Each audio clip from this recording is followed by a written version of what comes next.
তোর সারা কারেন্টটাও চলে গেল, এবার গরমে পুরো সেদ্ধ হয়ে যাব, কি যে করি।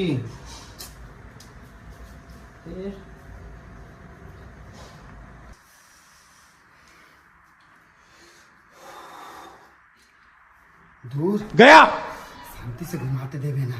खत्म। যা গরম পড়েছে, পাশে কারেন্ট হোক।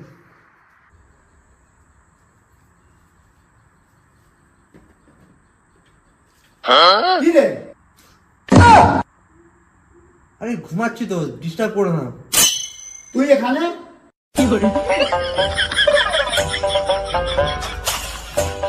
আরে তুমিও আসো, দেখবে মজা পাবে। বাইরে যা গরম, তার থেকে বাঁচার এটাই একটাই উপায়। আসো আসো। দাঁড়া দাঁড়া দাঁড়া, আমি আসছি। वाह क्या सीन है भाई।